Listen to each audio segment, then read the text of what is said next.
बिस्मिल्लाहिर्रहमानिर्रहीम। अस्सलाम वालेकुम। मेरा नाम डॉक्टर अली है और आज की इस वीडियो में ये जो पीछे आप घर देख रहे हैं इसके बारे में मैं कुछ आपको बताता हूँ कि घरों के अंदर सुकून क्यों नहीं है आजकल। बिस्मिल्लाहिर्रहमानिर्रहीम। अस्सलाम वालेकुम। मेरा नाम डॉक्टर अली है और आज की इस वीडियो में मैं आपको यूनिवर्सल होम डिज़ाइन के बारे में कुछ अहम मालूमात से आगाह करूँगा। एक ऐसा घर जिसका डिज़ाइनिंग ऐसी हुई भी हो कि जिसमें खुशहाली ही खुशहाली हो। तो इससे पहले कि मैं उस डिज़ाइन पे आऊँ, मैं आपको ये बताना चाहता हूँ कि जो है जब आप पूरी ज़िंदगी पैसा जमा करते हैं और आपकी ये ख्वाहिश होती है कि आप जो है वो एक अपने लिए घर बनाएं। ये दुनिया में हर किसी की ख्वाहिश होती है कि एक मेरा पर्सनल ख़ुद का घर हो। तो जैसे आप ये पीछे सारे घर देख रहे हैं, तो सारे घर जो लाइन से मौजूद हैं, अगर जो जब नक्शा बनता है, जब घर की डिज़ाइनिंग होती है, तो उस वक़्त जो है वो सिर्फ़ 1% या उससे भी कम जो है वो पैसा खर्च होता है। लेकिन जब ग्रे स्ट्रक्चर बनता है जिसमें पिलर्स वगैरह, छतें भराई, सीमेंट का काम होता है, सरिये का काम होता है, तो वो तकरीबन आपका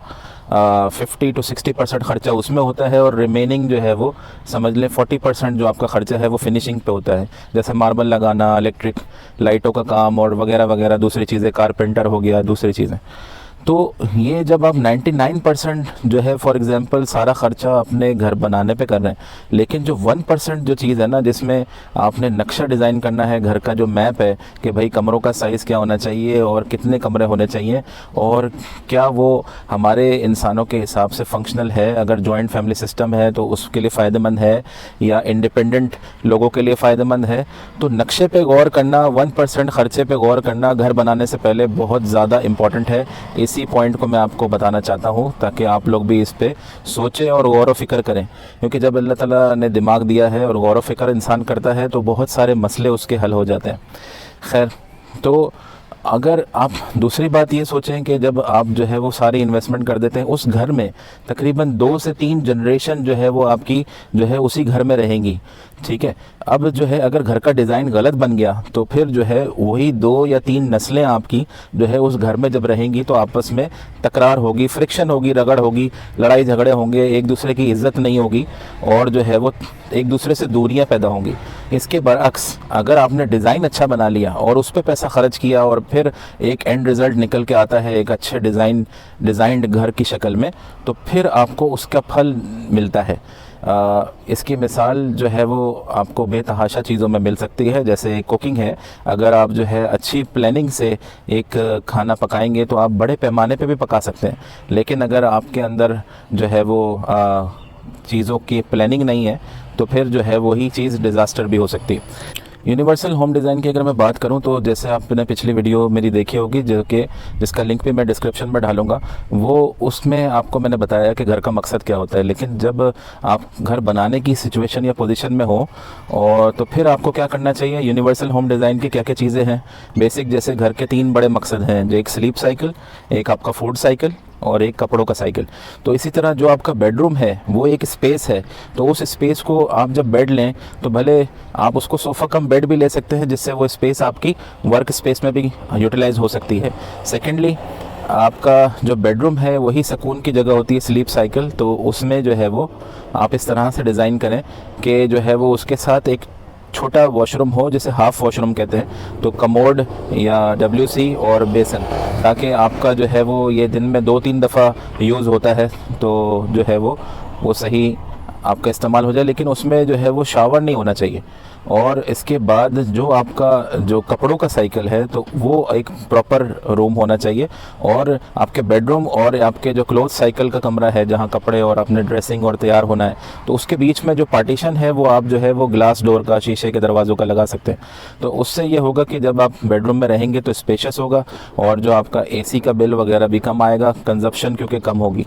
और जब अगर हम बात करें आपके जो है वो क्लोथ साइकिल वाले रूम की, तो उसमें जो है वो आपको जो वॉशरूम है वहाँ पे शावर एरिया बनाएं, ताकि अगर 5 दिन जो है वो मुझे जॉब पे जाना है तो मैंने कपड़े बाहर बास्केट में डाल दिए अपने कपड़े के, भाई मैं वीकेंड पे उसको दूंगा और जो है वॉश करूँगा उसको, जो भी अपने अगले नेक्स्ट वीक के लिए मैं अपने कपड़े तैयार करूँगा। लेकिन जो 5 वर्किंग डेज़ है उसमें मेरे पास उन कपड़ों के लिए टाइम नहीं है। तो जो है आपने शावर लिया और बस आप जो है वो आपने अलमारी से रेडी कपड़े निकाले, आप तैयार हुए और ड्रेसिंग में आपने अपने आप को देखा, अपने बाल वगैरह सुलझाए और अपने काम पे निकल गए। और फिर जब मुझे वीकेंड पे टाइम मिला तो जो मेरी बास्केट में डर्टी क्लोथ्स थे वो मैंने उठा के और जो है वो वॉशिंग मशीन में धोए और फिर उसको सुखाया, और उसके बाद उसी जो चेंजिंग रूम है या कपड़ों का रूम है उसमें मैंने इस्त्री स्टैंड रखा। लेकिन चेयर आप ऐसी रखें पहियों वाली जो कि 2 जगह इस्तेमाल हो सके, उस पर बैठ के आप इस्त्री भी कर लें और जो है वो उसको फिर अपने कपड़ों को हैंगर में टंगा दें।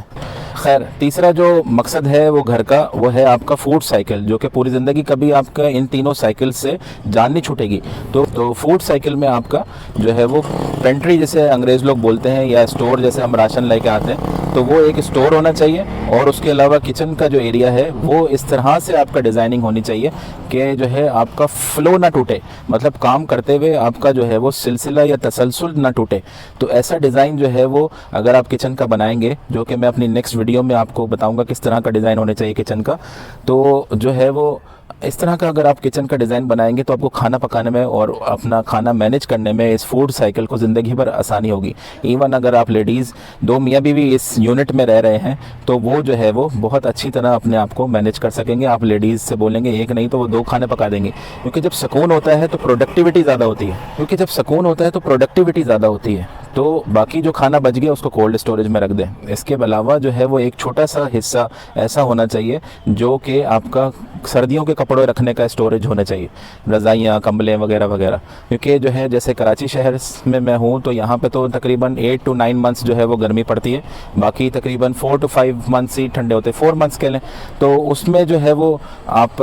जो है वो सर्दी के कपड़े या रज़ाइयाँ वगैरह, कंबलें वगैरह यूज़ करते। अदरवाइज़ तो बाकी सारा जो 2/3 ऑफ द ईयर जो टाइम है उसमें तो आपको इन चीज़ों की ज़रूरत नहीं होती। खैर, तो ये जो है वो एक यूनिट है, इसमें जो है वो एक छड़ा बंदा या एक जो है वो कवारा बंदा पूरी ज़िंदगी गुजार सकता है, चाहे लड़का हो या चाहे लड़की हो। ऐसा यूनिट है, तकरीबन जो है इसका साइज़ तकरीबन आप समझ लें 80 गज़। इस 80 गज़ इनफ है एक बड़े यूनिट को, जिसमें आप पूरी ज़िंदगी बादशाहों वाला स्टाइल से रह सकते हैं, गुजार सकते हैं ज़िंदगी सुकून से। और अगर आप शादीशुदा हैं तो 2 मियाँ बीवी के लिए ये परफेक्ट एक यूनिट है। और यूनिट क्यों होना चाहिए? जैसे हम MBBS में पढ़ते हैं कि इंसान को अल्लाह ताला ने एक बेसिक यूनिट है जिसे सेल बोलते हैं, उसकी मल्टीप्लिकेशन से टिश्यूज़ और ऑर्गन्स बनते हैं और पूरा इंसान बन जाता है। इसी तरह घर में जो है वो एक बेसिक यूनिट होता है ब्लॉक। उस ब्लॉक को आप मल्टीप्लाई करते रहे, लगाते रहे एक दूसरे के ऊपर, तो लाइन पे लाइन, रद्दे पे रद्दे, तो जो है आपकी पूरी दीवार बन जाती है। इसी तरह पूरी घर बन जाता है, पूरी बिल्डिंग बन जाती है। तो यूनिट कॉन्सेप्ट जो है ना बहुत इंपॉर्टेंट है। तो उसमें फ़ायदे मैं आपको फिर अभी आगे चल के बताता हूँ। इसमें फॉर एग्जांपल आपने एक सब मीटर भी लगा दिया बिजली का, गैस का, तो आप जो है वो इंडिपेंडेंट हो गए, यानी इंडिपेंडेंट फैमिली सिस्टम इस पे प्रॉस्पर करता है या इस पे आराम से रह सकता है। तो एक बंदे की जो है वो प्राइवेसी डिस्टर्ब नहीं होती और वो सारे अपने काम कर लेता है। फॉर एग्जांपल 80 गज़ है, लेकिन जो घर 500 या 600 गज़ के हैं, जैसे एक केनाल बोलते हैं, तो उसमें जो है ग्राउंड फ्लोर पे फॉर एग्जांपल आपने सेंटर में हॉल छोड़ दिया और जो है 4 यूनिट बना लिए, और जो है वो 2 यूनिट जो एक साथ एक तरफ है उसके बीच में भी तकरीबन 5 फुट की जो है वो गली की स्पेस छोड़ें, ताकि जो है कभी भी, हम पाकिस्तानियों की आदत है ना कि दीवार तोड़ के जो है वो 2 यूनिट जो है वो मिक्स कर लेते हैं, तो इस तरह मिक्स ना कर पाए। और दूसरा वेंटिलेशन और सनलाइट के लिए भी इम्पोर्टेंट है। जो घर का नक्शा होता है उसके पास होने के लिए भी ये 2 चीज़ें इंपॉर्टेंट हैं कि घर में वेंटिलेशन का और जो है वो सनलाइट का आना जाना सही तरह हो, अच्छी तरह हो। खैर, यूनिट जो है वो जब आप ग्राउंड फ्लोर पे फॉर एग्जांपल एक केनाल के घर पे या 600 गज़ के घर पे आप 4 यूनिट्स बनाएंगे, तो उन 4 यूनिट्स में जो है वो आप उनकी जो 80 गज़ की स्पेस है, तो 4 80 गज़ की स्पेस और बीच में जो है वो एक हॉल हो, तो जो है वो उस स्पेस में फॉर एग्जांपल ग्राउंड फ्लोर पे आप एक जो है वो डाइनिंग रूम बना सकते हैं विद हाफ वॉशरूम, और बाकी जो 3 यूनिट है वो रेजिडेंशियल इंडिपेंडेंट 3 यूनिट बन जाएंगे। यानी इस घर का नंबर 1 जो फ़ायदा होगा कि हमारा इस्लाम ये जो सिखाता है जॉइंट फैमिली सिस्टम में जो बरकत है और जो ताकत है वो इंडिपेंडेंट होने में नहीं है। तो अब जैसे अंग्रेज़ लोग 18 साल की उम्र में जो है वो अपने बच्चों को घर से निकाल देते हैं और उनको बोलते हैं कि भाई चलो आप अपने पाँव पे खड़े हो। तो जैसे मुट्ठी होती है ना, अपने बच्चों को मुट्ठी खुद ही खोल देते हैं, अपना खुद ही जो है वो घर तोड़ देते हैं, अपनी फैमिली को सेपरेट कर देते हैं और ख़ुद जो है दो मियाँ बीवी रह जाते हैं, तो बड़े वो सिंगल और कमज़ोर हो जाते हैं। लेकिन असल मज़ा उसमें है कि आप चलें, ठीक है, माना कि हर माँ बाप की ये ख्वाहिश होती है कि बच्चे अपने पाँव पे खड़े हों, अपना खुद खर्चा उठाएं, तो वो बिल्कुल सही है, जायज़ ख्वाहिश है। लेकिन आप जो है उनको अपने आप से दूर क्यों करें? आप उसी घर में ग्राउंड फ्लोर पे जो है वो एक यूनिट में खुद रहें, दोनों मियाँ बीवी, और बाकी दूसरे यूनिट में आपका जो 18 साल का बच्चा हो तो उसको शिफ्ट कर दें, और ताकि उसकी शादी भी आप जो है 4-5 साल के गैप से रखें। जब वो 3-4 साल जो है वो आप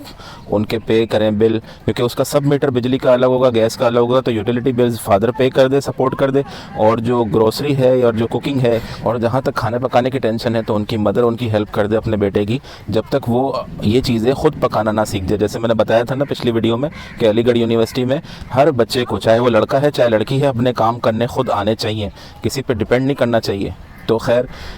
दूसरे बेटे में आप जैसे ही वो 18 साल का हुआ, आपने उस यूनिट में शिफ्ट कर दिया, और जब 2-3 साल मदर एंड फादर उनको सपोर्ट करेंगे तो उसको हर चीज़ की कदर होगी, रिश्तों की कदर होगी, पैसे की कदर होगी, और जो अल्लाह की नेमतें दी हुई हैं उनकी भी कदर होगी। और जो है वो आप का ग्राउंड फ्लोर पे जो दूसरा यूनिट है वो अपनी बेटी के लिए रख दें कि चलो बेटी जब 18 साल की होगी तो उसका जैसे पिंक सेटअप कर दें, बेटे का जो है वो ब्लू सेटअप कर दें। तो जब आप इस तरह से सेटअप करेंगे तो आपके बच्चे सेपरेट भी, इंडिपेंडेंट भी हो जाएंगे, और आपका जॉइंट फैमिली सिस्टम वो भी रहेगा साथ में। और जब जो है वो बच्चे आपस में जब खाना पकाना सीख जाएंगे और एक दूसरे के लिए खाना पकाएंगे, एक दूसरे को देंगे, आप उनको देंगे, वो आपको देंगे, एक दूसरे की इज्जत बढ़ेगी, एक दूसरे के लिए प्यार मोहब्बत बढ़ेगा, और जो है वो नेमतों की और माँ बाप की, रिश्तों की, सबकी कदर होगी। तो ये जो है वो एक बेसिक कॉन्सेप्ट है। लेकिन इसके अलावा फाइनेंशियली स्पीकिंग, अगर आप जो है वो रियल इस्टेट या बिल्डर्स को नोट करें तो वो जो है हर चीज़ में पैसा ढूंढते हैं, हर चीज़ में बिज़नेस जो है वो, हर चीज़ को बिज़नेस बनाया हुआ, हर चीज़ में पैसा जो है ना वो नोट करते हैं कि उनके लिए फ़ायदेमंद है ये प्रोजेक्ट के नहीं है। तो आप सोचें इसी प्रोजेक्ट को आप ग्राउंड, एक 600 गज़ का या 500 गज़ का एक केनाल का जो घर है, ग्राउंड फ्लोर पर आपने 4 यूनिट बनाए और इसी को आपने फर्स्ट फ्लोर पर रेप्लिकेट कर दिया, तो आपके 8 यूनिट्स हो गए, और उसके बाद अगर ग्राउंड +2 बना रहे हैं तो 12 यूनिट्स हो गए। अब आप सोचें कि जो है एक सिंगल यूनिट जो 80 गज़ का है, अगर वो आप सेल करते हैं, खुद ग्राउंड फ्लोर खुद पे रखते हैं, बाकी सेल करते हैं, तो एक यूनिट जो है वो तकरीबन जो है वो 1 करोड़ का बिक सकता है। और जो है वो इस तरह से अगर आप सारे ही प्रोजेक्ट पूरा बना के ही सेल करते हैं, 9 यूनिट्स आप सेल करें, और जो है ग्राउंड फ्लोर पर ड्राइंग रूम डाइनिंग रूम रखें, फर्स्ट फ्लोर पे जो है वो जैसे फॉर एग्जांपल आप एक इस्लामिक स्टडी रूम रखें या एक एजुकेशनल रूम रखें, डिस्कशन रूम रखें, और सेकंड फ्लोर पे आप एक यूनिट को जो है वो हेल्थ के लिए जिम बना सकते हैं, और भी मुख्तलिफ जो भी आइडियाज़ हैं वो कर सकते हैं। तो यूनिट, और अगर आपने सारे ही सेल करने हैं तो सारे भी सेल कर सकते हैं। जैसे अगर डिफरेंट लोग रहते हैं और उनको drawing room dining room book कराना, किसी के मेहमान आने हैं, तो वो अपना जो है वो एक उस बिल्डिंग का जो है वो मैनेजर बन जाए और वो उसमें बुक करा सकता है, और उसके लिए जो है वो मेंटेन कर सकता है एक मैनेजर या बंदा उस चीज़ को। तो इस तरह से ये यूनिट सिस्टम से अगर आप घर डिज़ाइन करेंगे और बनाएंगे और इसमें रहेंगे तो यकीनन पैसों के लिहाज से कह लें या जो है वो इंडिपेंडेंट और जॉइंट फैमिली सिस्टम, और एक दूसरे की इज़्ज़त और एक दूसरे का जो है वो प्यार मोहब्बत, और ये सारी चीज़ों में इजाफ़ा होगा। तो जो है वो इसका मैं आपको मैप जो है वो भी शेयर करता हूँ। और तो अगर आपको ये मेरी वीडियो अच्छी लगी तो ज़रूर शेयर करें, और मेरा कॉन्टैक्ट नंबर भी दिया हुआ है। और जो है वो फर्दर नेक्स्ट वीडियो में मैं आपको ये बताऊंगा कि जो है वो किचन का जो आपका बेस्ट डिज़ाइन है जिसमें खाना पकाते हुए आपका फ्लो ना टूटे, वो फिगर नंबर 8 है। और जो है वो जब आप बनाएंगे और उसमें जो है वो रहेंगे, आपको बहुत आसान हो जाएगा ये फूड की टेंशन, खाने पकाने की टेंशन। तो डॉक्टर अली का सबको सलाम, अल्लाह हाफिज़। ये जो मुझे आइडिया मिला, तो ये आइडिया मुझे कुरान पाक की सूरत तकासुर है 102 नंबर सूरत, अगर उसका तर्जुमा और तफसीर आप पढ़ेंगे ना तो आपको समझ आएगी कि जो है हमारे ज़िंदगी में जो भी हम ख़र्चा करते हैं ना, वो जो है वो ख़र्चा सिर्फ 3 ऐसे ख़र्चे हैं जो आप अपने ऊपर कर रहे हैं, बाकी सारा इधर ही रह जाएगा दुनिया में। नंबर 1, जो आपने खाना खा के हज़म कर लिया, नंबर 2 जो आपने कपड़े पहन के पुराने कर दिए या वो सीधा कर दिए, और नंबर 3 जो आपने जैसे मस्जिद बन रही है नेक काम में लगा के, किसी भी सदका जारिया में लगा के इन्वेस्टमेंट अपने फ्यूचर के लिए आगे भेज दी। तो ये 3 जो है इस सूरत के तर्जुमे तफसीर से आइडिया मिलता है। तो इस ही आइडिया से फिर मैंने गौर फ़िक्र किया, और वैसे ही मुझे सोचने की और गौर फ़िक्र करने की आदत है कि घर का डिज़ाइन जो है इसमें लड़ाई झगड़े क्यों होते हैं, ना इत्तफाकियाँ क्यों हो जाती हैं। तो ये मेरे बचपन से मैं ये देखता हुआ आ रहा हूँ, मेरे दादी के टाइम पे, दादा के टाइम पे, और जो है फादर के टाइम पे और अपने टाइम पे। तो जो है वो ये जो है वो इसी पे मैं था, और मेरे चाचा वगैरह भी नक्शा वगैरह काफ़ी बनाते रहते थे। खैर ये जब आइडिया मुझे मिला कि भाई जो है वो इंसान के जितना भी खर्चा है जो वो ज़िंदगी में करता है, तो 3 खर्चे अपने ऊपर होते हैं, बाकी सारे इसी दुनिया में रह जाएंगे। चाहे 10 बंगले हों, 10 गाड़ियाँ हों, चाहे 10 कंपनियाँ हों, तो ये 3 ही बेसिक जो है वो चीज़ें होती हैं जहाँ पे बंदा अपने एसेट्स जिसे बोलते हैं। जब आप इन चीज़ों को नोट करेंगे तो जाके आपको समझ आएगा कि यार घर का मकसद क्या है बेसिक। जैसे कब्र में हम जाएंगे तो 2 गज़ की कब्र है, तो जो है वो हमें ज़िंदगी में ज़मीन पे कितने गज़ में हम जो है वो एक बंदा या मियाँ बीवी, ये कपल जो होता है वो कितने गज़ में उसके लिए काफ़ी है, जिसमें वो बादशाहों की तरह सुकून से जो है वो पूरी लाइफ ज़िंदगी गुजार सकता है without disturbing any other person और एनी अदर फैमिली और एनी अदर कपल। तो जो है फिर मैंने जो है वो नक्शा वगैरह डिज़ाइन किया, अपने टैबलेट में एक डाउनलोड किया एप्लीकेशन जिसमें 3D घर बनते हैं, और जो है वो ये आइडिया आया। सेकेंडली जब मैंने ये आइडिया फर्दर लोगों से डिस्कस किया जो इस फील्ड में आर्किटेक्ट्स हैं, जो ज़ीरो से प्रोजेक्ट बनाते हैं, एक 71 ईयर्स के मेरे जानने वाले हैं, अंकल भी हैं, दोस्त भी हैं, उनसे मैंने जब ये डिस्कस किया ये आइडिया, तो उनसे मैंने पूछा कि क्या आपने ऐसा डिज़ाइन, घर का होम डिज़ाइन जो है वो पहले कभी देखा है? तो उन्होंने कहा नहीं, ये तो बहुत ही ज़बरदस्त आइडिया है। फाइनेंशियली भी असल जो उनको इंटरेस्ट होता है वो फाइनेंशियल चीज़ों में होता है कि इसकी वैल्यू कितनी है, और जो है वो ये जो है वो पैसे कमाने के लिए अच्छा होगा कि नहीं होगा। तो जब उन्होंने मुझसे मैंने शेयर किया, और भी बहुत सारे लोगों से मैंने शेयर किया, तो एंड में मेरी ही जीत हुई। लेकिन मुझे जो है मैं इसको अपने लिए रख सकता था, इस आइडिया को शेयर नहीं कर सकता था, मैं सेल्फिश भी हो सकता था, खुदगर्जी के सिर्फ मैं ही ऐसा प्रोजेक्ट बनाऊँ और इससे कमाऊँ। लेकिन नहीं, मेरे दिल में अल्लाह ताला ने जो है वो ये चीज़ डाली कि इस आइडिया को मैं शेयर करूं, और जो है वो जितने भी बिल्डर्स हैं, चाहे वो साइमा बिल्डर्स हैं या ज़मीन.com वाले हैं, घराना.com वाले हैं, वो तो मार्केटिंग चले कंपनीज़ हैं, लेकिन जो असल जो कंस्ट्रक्शन करते हैं, जो बिल्डर्स हैं, तो उनको जो है वो मेरा चैलेंज भी है कि आप जो है वो मुझे बुलाएं। मैं नंबर देता हूँ अपना डिस्क्रिप्शन में और वीडियो में भी, तो जो है वो आप डिस्कस करें, तो आपको इस घर का डिज़ाइन और जो है वो ऐसा अच्छा एक फाइनेंशियल इनकम का ज़रिया भी मिलेगा। लेकिन सबसे इम्पोर्टेंट उसका जो अदर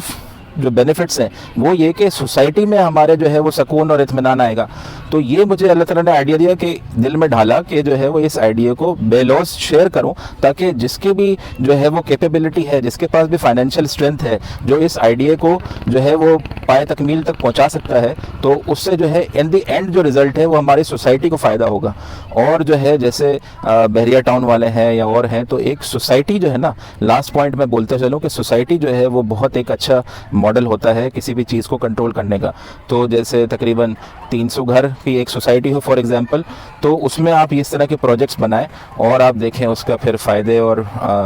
एक जहाँ तक घर के अंदर रहने वाले लोग हैं, एक फैमिली सिस्टम है, जॉइंट फैमिली सिस्टम, वो भी जो है वो प्रॉस्पर करेगा, फलेगा फूलेगा, एक दूसरे की इज्जत होगी, एक दूसरे को जो है वो प्यार मोहब्बत बढ़ेगी, एक दूसरे की सपोर्ट करेंगे। तो जो यूनिटी हमारे इस्लाम का मकसद है ना, यूनिटी जो ख़त्म हो गई है आजकल की इन्फ्लेशन की वजह से, और सारे जो है वो एक दूसरे से दूर हो गए सिर्फ पैसे की वजह से, तो वो सारे जो है वो मसले ख़त्म हो जाएंगे इंशाल्लाह। और जो है वो एक दोबारा से मुस्लिम उम्मा जो है वो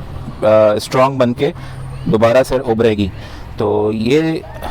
मैं आपसे आइडिया इसीलिए मैं शेयर करना चाह रहा था, वरना बहुत से लोग देखने वाले ये सोचते होंगे कि ये क्यों अपने तक ही रख लेते हैं, इस आइडिया को शेयर क्यों करें। तो ये करोड़ों अरबों रुपए का आइडिया है जो मैं आपसे शेयर कर रहा हूँ, और इसका नाम भी अल्लाह ताला ने मुझे डाला कि दिमाग में कि यूनिवर्सल होम डिज़ाइन। चाहे इस नक्शे को आप आज के बाद 1000 साल फ्यूचर में ले जाएं या पास्ट में ले जाएं, तो ये और दुनिया के किसी भी कोने में इसको बनाएं, तो ये हर जगह एप्लीकेबल है, इसलिए इसका नाम जो है वो यूनिवर्सल होम डिज़ाइन है। तो डॉक्टर अली का सबको सलाम, अल्लाह हाफिज़।